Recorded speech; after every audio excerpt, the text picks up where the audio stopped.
Good day and welcome back to another DBZ Dokkan Metal video. In this video we're going to be taking a look at the Dokkan Red Zone for the Goku's story, and we're going to be taking a look at the Saiyan Saga. So this is the Goku Story Edition. This is going to be a no item run for the Goku Story Edition of the Red Zone. Obviously, prior to the anniversary, they have released basically 2 Red Zone, and it looks like we're going to get a Supreme Magnificent Battle. So we're getting a lot of hard content, it seems.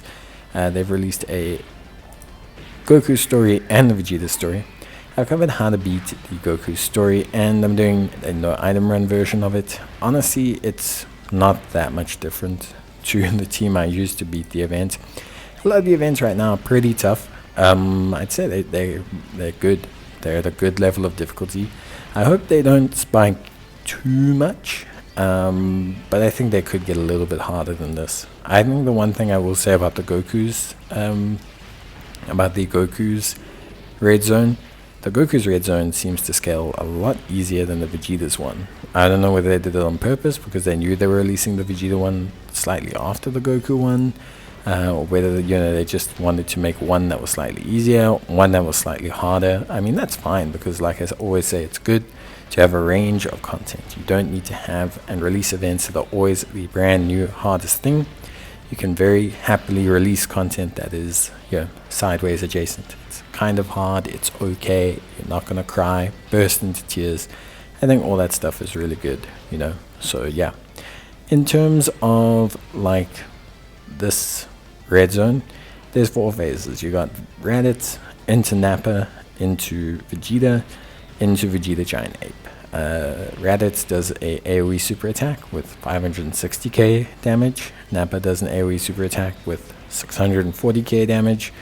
And honestly, outside of those 2 phases, I don't really see any problems.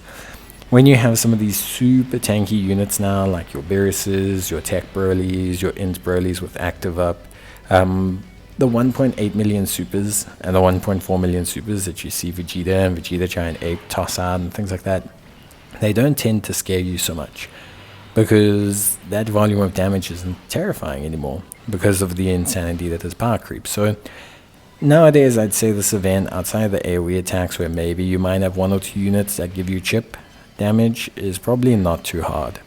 A large reason for that is just simply because basically you have, if you don't have units that take chip damage, you don't tend to get low, and when you don't tend to get low in health, then you tend to just end up being pretty solid, pretty safe. A lot of the times your risk of losing comes from chip damage and then taking a super. When you can stay high on health, you always tend to have at least, I would say, 1 or 2 or 3 units that after super or pre-super or post-super can take the damage. They can take that super attack and you won't lose. They can take that super attack and you won't end up being defeated. So a lot of teams are like that. So when you can get into the final phases without taking that chip damage, then, and there's no AoEs or any funny mechanics, then you're cool. You're able to really dominate. So I think that's where this team definitely comes into speed, because it's just strong the whole way throughout and has a very good opening. Very little build up on the movie boss's team. Beerus doesn't need that much build up. Broly doesn't need that much build up. Strength Broly doesn't need that much build up. There's no unit here that has to build up super quickly. Obviously, provided the fact that you can kind of get them in the rotations that suit you. For me, overall, what I would say, I think this was okay in terms of no item run challenge. I don't really do no item run challenges, all the time. I'm not a super duper no item run kind of person. I like to do them from time to time. They are a bit fun.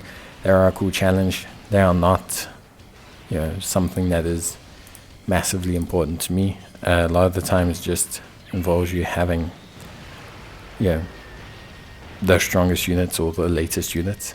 There's not really a huge mechanical function behind it. So I think, for me personally, I just don't have a huge affinity to no item runs, because a lot of the times if you just gave me $2,000, I could get you no item runs on everything. Just just give me like $2,000 and I'll summon an Annie and get rainbow everything, and then probably no item run everything. Like, there's not a lot to it, I think, especially like if you're someone that spends a lot of money. I do think it gets more interesting if you do like free to play no item run challenges for older content, or you do no item run challenges but you use like a crazy team or something, or like you really back RNG. Like, I think there's a lot of fun still to be had. I just don't necessarily find the personal appeal in doing, because a lot of the times I just take my strongest team and run the event until I get the perfect RNG that I want, and then you win. I don't really per se like that notion of it, but it is it's a bit of content that I think people are into. For me, I'm more like talking about the boss mechanics and how you could strategize around beating at night. I think that's where it's a lot of fun. For this one, I don't think you need a lot of strategy. Stat-wise, if you're running a very high-level team, generally speaking, past that first two phases, the lack of chip damage, the greater control, the ability for you to line yourself up against the strong performance and big, heavy-hitting Giant Ape and Standard Vegeta, I think gives you enough to the point where you are like, okay, I am able to really control and be good at this. So I think for me, that's probably what I would say. I would say overall, I think overall that is where probably I'd lie with, the team build. Just have a good first start tanky unit and units that don't take too much chip damage. Obviously, that's really about it. There's no super gruesome mechanics. There's no nullification of evasion or anything like that. And outside the initial AoEs, you're more than fine. So yeah, good luck. Obviously, Vegeta does scale. Giant Ape Vegeta scales up, so you do have to get rid of him quite quickly. But yeah, bye.